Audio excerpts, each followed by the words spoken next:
السلام علیکم ناظرین، آج میں آپ کے سامنے ایک چھوٹا سا مختصر سا قصہ فرعون اور اس کی خادمہ کا پیش کرنے جا رہی ہوں، لیکن اس سے پہلے اگر آپ نے میرے چینل نائک اسلامک بلاگ کو سبسکرائب نہیں کیا ہے تو مہربانی کر کے اسے سبسکرائب کر لیجئے، اور اگر پسند آئے تو لائک کیجئے، شیئر کیجئے، کمنٹ کیجئے اور بیل آئیکن کو پریس کیجئے۔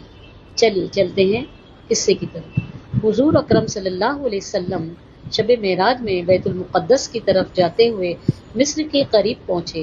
ایک مقام سے گزرے، انہیں نہایت ہی اعلیٰ اور زبردست خوشبو آنے لگی۔ آپ صلی اللہ علیہ وسلم نے حضرت جبرائیل علیہ السلام سے پوچھا، یہ خوشبو کیسی ہے؟ تو جواب ملا کہ فرعون کی بیٹی کی باندی مشاطہ اور اس کی اولاد کی قبر سے آ رہی ہے۔ پھر حضرت جبرائیل علیہ السلام نے اس قصے کا بیان کیا۔ مشاطہ فرعون کی بیٹی کی خادمہ تھی اور خفیہ طور پر اسلام لا چکی تھی۔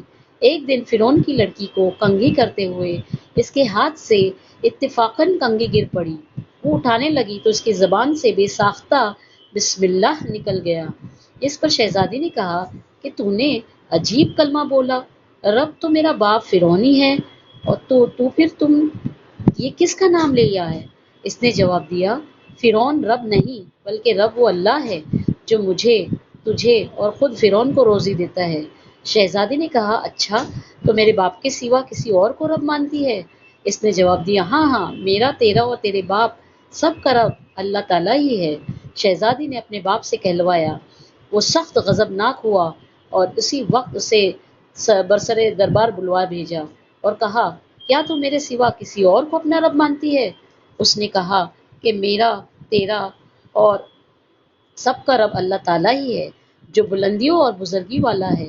فرعون نے اسی وقت حکم دیا کہ تانبے کی جو گائے بنی ہوئی ہے اس کو خوب تپایا جائے، اور جب بالکل آگ جیسی ہو جائے تو اس کے بچوں کو ایک ایک کر کے اس میں ڈال دیا جائے، آخر میں خود اسے بھی اس میں ڈال دیا جائے۔ چنانچہ وہ گرم کی گئی۔ جب آگ جیسی ہوگی تو حکم دیا گیا، اس بچے کو ایک ایک کر کے اس میں ڈالنا شروع کرو۔ اس نے کہا، بادشاہ ایک درخواست میری منظور کرو، یہ کہ میرے اور میرے بچوں کی ہڈیاں ایک ہی جگہ ڈال دینا۔ اس نے کہا، اچھا، تیرے کچھ حقوق میرے ذمے ہیں، اس لیے منظور ہے۔ اس کی دونوں بچیاں اس کی آنکھوں کے سامنے آگ میں ڈال دی گئی اور فوراً جل کر راکھ ہو گئے۔ یہ سب سے چھوٹے کی باری آئی جو ماں کی چھاتی سے لگا ہوا دودھ پی رہا تھا۔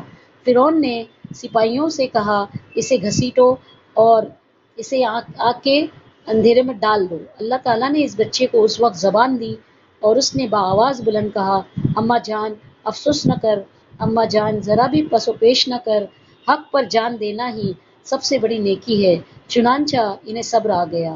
اس بچے کو بھی آگ میں ڈال دیا گیا اور آخر میں ان کی ماں کو بھی آگ میں جلا دیا گیا۔ یہ خوشبو کی مہکیں اسی کی جنت کی محل سے آ رہی ہے۔ سبحان اللہ۔ اللہ ہم سب کو ایمان پہ رہنے کی توفیق دے۔